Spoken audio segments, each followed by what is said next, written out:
how to make your website ADA compliant. All right, we're going to go through the basics. The first question is, what are we even talking about? What is ADA compliance, and does it apply to me? Well, it's the American with Disabilities Act, and it covers all sorts of things. So an employer with 15 employees cannot discriminate against someone with a disability. You have to make a reasonable accommodation. You might see online somewhere that you have to have 15 employees for this to apply. That is not true. That only applies to this employment side.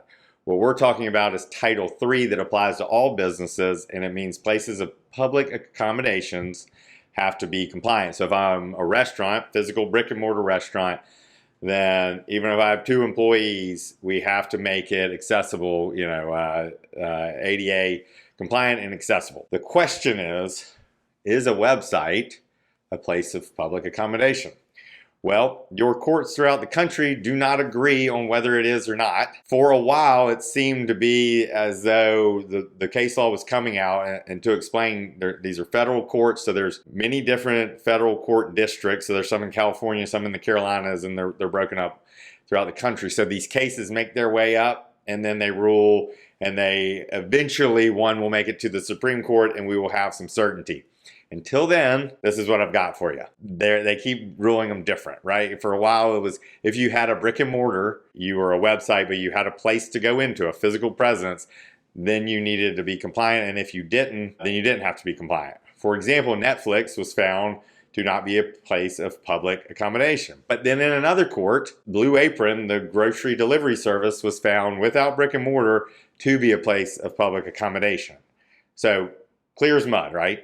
That's kind of the best we can do for you, is to just look at your business, look at, you can look at your district for compliance. You can ask a lawyer, but you can also make some business judgment here. This is what it would look like for you if you weren't compliant. Someone could sue you for damages, for compliance issues. You could end up with a fine, that sort of thing.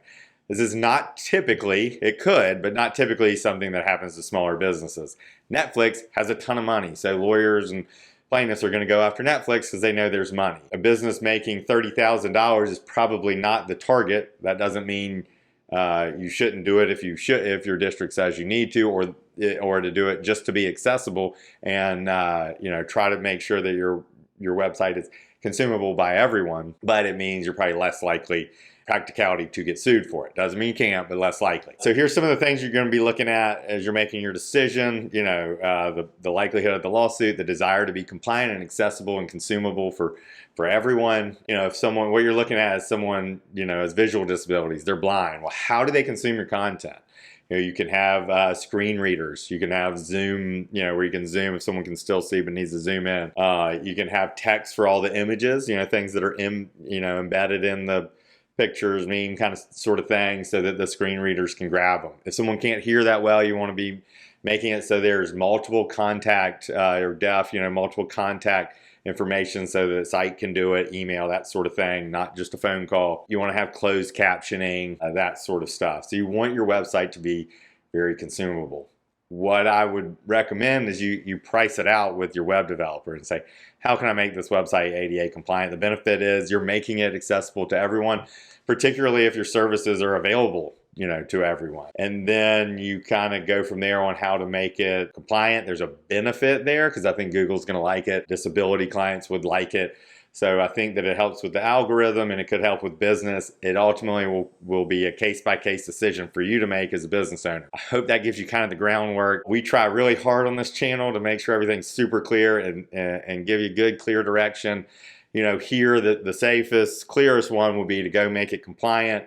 But there's scenarios where that could be cost prohibitive, and certainly understand that. And unfortunately, the case law is not clear. The statute doesn't talk about websites.